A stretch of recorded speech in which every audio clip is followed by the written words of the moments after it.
La vraie révolution numérique, c'est une révolution des usages.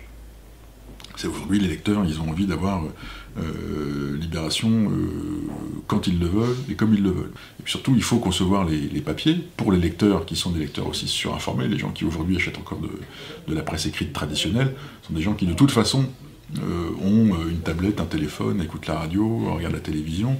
Donc il faut plutôt concevoir les contenus papier comme étant des contenus qui doivent être pensés pour des gens qui sont déjà au courant ou qui ont l'impression d'être au courant de tout. Donc ça change évidemment fondamentalement, mais donc dans ce sens-là, c'est complémentaire. Le problème, c'est qu'effectivement, on est plutôt à subir les changements qu'à les précéder. C'est toujours effectivement terrible de se dire que Twitter n'a pas été inventé par des gens qui sont issus du milieu de la presse. Que Facebook, pareil. Et que du coup, leurs innovations et les usages qu'ils imposent aux lecteurs imposent aussi au monde de la presse, de la distribution, de la production de contenu, de passer d'utiliser ces plateformes-là. Et de ne pas en connaître véritablement toujours les ressorts. Que ce soit Google, Facebook et dans une moindre mesure Twitter, on a face à nous des immenses machines qui concentrent de plus en plus de temps de cerveau disponible pour nos lecteurs, et qui ne sont pas totalement transparents sur le canal de distribution. On ne connaît pas les algorithmes, on ne sait pas exactement comment ils fonctionnent. En même temps, beaucoup d'entre nous passent du temps à essayer de comprendre comment ça marche, et de se positionner pour que le contenu des rédactions se retrouve le mieux placé sur ces sites-là. Et bizarrement, on passe peut-être parfois plus de temps à essayer de comprendre cette machine-là, plutôt qu'à produire un contenu de qualité. Alors qu'il faudrait faire les deux. Il ne faut jamais mettre ses œufs dans le même panier, ça. On apprend ça très très vite, partout, c'est presque le bon sens commun. Si on dépend... si on met tous nos œufs sur Google, le jour où Google change son référencement, on se retrouve sans rien.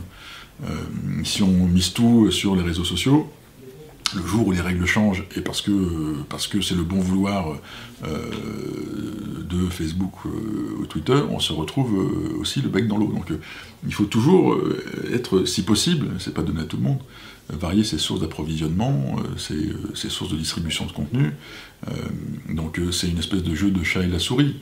Il faut toujours être le plus possible indépendant de ces grandes entreprises, qui sont en même temps, qui rendent un service absolument phénoménal. Elles ne seraient pas aussi performantes et aussi omniprésentes si elles ne rendaient pas un service que les lecteurs, en tout cas que les usagers plébiscitent. Et donc c'est aussi important pour nous, éditeurs de contenu, d'être au contact de nos lecteurs qui sont, on le sait, sur Facebook et Google. Ce qu'on sait, c'est que l'avenir de Libération passe globalement par beaucoup plus de numérique, beaucoup plus d'internet, beaucoup plus de mobile que de papier. Donc ça, c'est quand même le sens de l'histoire va par là. Il faut surtout qu'on gère cette période de transition qui existe aujourd'hui entre un modèle print qui a du mal à continuer à exister comme il existait avant, d'ailleurs même s'il existait déjà vraiment, et puis un modèle numérique, en tout cas où le numérique prend de plus en plus de place, où Libération peut monétiser ses contenus pour continuer à produire un journalisme de qualité façon Libération.